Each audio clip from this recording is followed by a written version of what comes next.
This is the part 2 of my Armada series of how to play the tactical fleet combat game of Star Wars Armada. I am Brick Squadron, and I'm going to be showing you a little bit about how to set up a starting game and what you need to understand the cards. So basically, for the simplest starting game that you can set up, this is all you're going to need out of the core set. And I'm going to start with explaining the ship cards, as these are the most important thing in the whole box. So you have two factions in the core set of Armada, the Rebels and the Imperials. And each ship has two separate ship cards with it. So the Victory class Star Destroyer, I'm just going to explain to you a little about how to understand the card. So the tan number right there tells you how many hull points this ship has. So that's basically how many damage cards it can take before it's blown up. And the Victory class has 8 hull. The blue symbol that looks like it's raining is how much dice the ship uses against squadrons. So the Star Destroyer would use 1 blue. Then moving down here, we have 3 defense tokens, and those will be the symbols in the green boxes. We have 2 redirects and a brace. The movement is down here at the bottom left-hand corner. So you have, it's a little bit confusing to start with. You have your numbers, so that shows how fast the ship can go. So the Star Destroyer can only go as fast as a 2 speed. And then the 1 symbols and the minus sign basically shows how much you can turn the movement ruler. So basically, if you were to go a speed 1, you could click it once. If you want a speed 2, you couldn't click the first one, but the second movement you could click once. So it helps you figure out how far you can turn. The next thing I'm going to be looking at is down here. The 73 number, that's how much points the Star Destroyer is worth in the game. So when you're building fleets, this card for the ship is going to be 73 points. You have your upgrade icons, down there we go. And then the ship itself on the card, this shows you which dice it rolls and how much shields it has. So each ship will have 4 hull zones, and the Victory class Star Destroyer has 3 shields in 3 of the hull zones and 1 in the rear. So when you're setting up, you're going to turn the shield dials to 3 on the first 3 sides and then to 1 on the back, and I'll show you how to do that later. So then for the dice you roll depends on what symbols are shown here. So if you were attacking out of your front arc, you would roll 3 red and 3 black. Or out of your rear arc, you would roll 2 red. And then the sides is 2 red and a black. So that shows you where your most powerful attack could come from, which would be the front, and where your least powerful attack could come from, which would be the rear. So then the last thing on this card, other than the really cool art and the name, is your command, squadron, and engineering values. So your command value is how many tokens you can have during the game to sort of help improve your abilities. And that's also how many command dials you get. So that is a 3. And the squadron number is basically how many squadrons you can activate when you reveal a squadron command. So if the Victory class were to go and reveal a squadron command, you could then find 3 squadrons to activate and move and attack.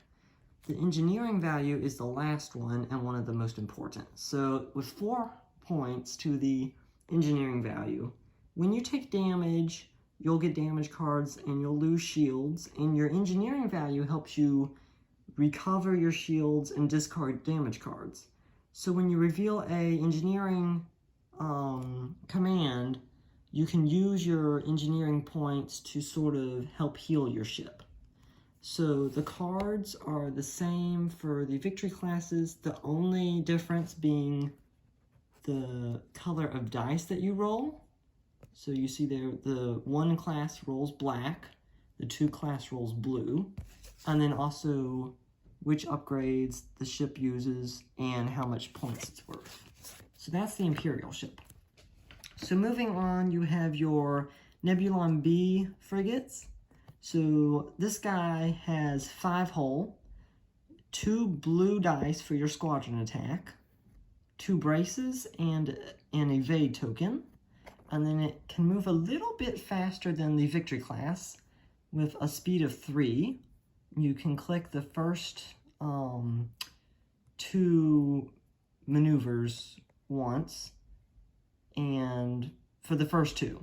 The third movement, you can't click the first one, the middle one you can click once, and the last one you can click twice. Your command, squadron, and engineering. Command and squadron are 2, so you'll get 2 command dials. Your engineering is 3, so this guy's pretty well-rounded. You have 57 squad points, so basically the better version of this ship costs 57 points. And then your shields and dice, you roll 2 red dice in the back, 2 red in the front, a red and a blue on each side. You also have 3 shields on the front, 2 in the back, and then 1 on each side. And then the only difference between the support refit and the escort frigate is the support refit rolls 1 fewer blue dice when attacking squadrons, and it also has 1 fewer squadron command, and it costs 51 points, but with the same upgrades. So now the CR90 Corvettes, you get 2 ship cards. Oh, hi Rona. Hi, bro. There's the cat. So the CR90 is, are you going to help explain? Yes, that's a good cat.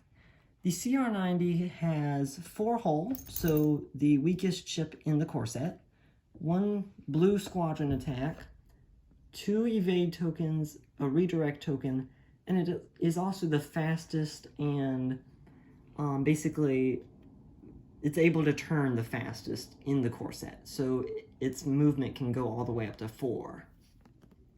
The Corvette A costs 44 points. You have 1 shield in the back along with 1 red dice, 2 shields on each side along with a red and a blue, and in the front you have 2 shields with 2 red and a blue dice. So it's not the weakest, sorry, it is the weakest when attacking, but it's not the slowest, so it sort of helps out. The B card, which is, I can't really tell much of a difference other than it rolls all blue dice, and it only costs 39 points. There is a slight difference in the upgrade card change, but we're not going to be looking at that in this video. So that's all the ship cards. So now your dials. So each ship will have 1 speed dial. So on it, you can turn it to different speeds. So each ship can go a 0 speed and a 1 speed, as well as a 2 speed. The CR90 and the Nebulon B can also do a 3 speed, and then the Corvette can do a 4 speed as well. So each ship will get 1 of these, and then your command dials, like I said, your command number will tell you how many command dials you get. So you'll get 1, 2, and 3 for each 3 of the ships. You're going to need all 6 round tokens for your first couple games. So that basically helps you figure out how long you'll be playing. You're going to need your damage card deck, your dice, your 6 obstacles there, your round marker, your command tokens. That is also the cool thing about the command value, is it tells you how many tokens you can have at one time. And then you have defense tokens, which are pretty important. And you'll also need your movement ruler and your range ruler, which is, the range ruler is double-sided. So this side shows the ship attacking firing arc range. The other side shows your squadron movement and attack. So now your squadron cards are a bit different than the ship cards. So we're going to start off with the TIE fighters, the easiest to understand. So instead of your whole value being right there, you have a speed value, which is the yellow arrow. So this shows that the TIE fighters can go a speed 4. And what that means is on your range ruler, if you flip it over, you see a 1, 2, 3, and 4. So the TIE fighters can go anywhere from 1 to 4. So they can basically almost go the whole stick length. So that's their movement. TIE fighters have 3 hull, and when attacking another squadron, they roll 3 blue dice, and the red symbol, sort of like the explosion mark, is when they're attacking a ship, and that's when they roll 1 blue dice. They cost 8 points for each squadron of TIE fighter, and their special ability is Swarm. So they work well in groups, and that's what Swarm helps with. So when the TIE fighters are attacking another squadron that is engaged with another squadron, you can re-roll the dice. So if you have like 2 or 3 TIE fighters going after one squadron of X-Wing, the Swarm ability can help re-roll dice. So now you have your X-Wings. They have a speed 3, so a bit slower than the TIE fighters. They have 5 hull, so they're pretty durable. They have 4 blue dice as anti-squadron. And the weird thing about this is the core set only comes with 3 blue dice, but that's not much of a big deal. And their ship attacking value is 1 red dice. They cost 13 points per squadron. They have the bomber and escort special abilities. So with your bomber, when you roll a major hit or a critical hit, for squadrons, normally that wouldn't count against ships, but for ships that have for squadrons that have the bomber effect on them, they can resolve that critical hit as to use that critical hit effect. Your escort ability basically says that squadrons that you're engaged with can't attack different squadrons that don't have escort. So basically, X-Wings prevent enemy squadrons from attacking your other squadrons that don't have escort. Luke Skywalker and Hal Runner are your special ability squadrons that come with the game. We're not going to get into those because I'm going to try to set you up for a basic game in the next part. And I will see you then. Thank you for watching. Bye.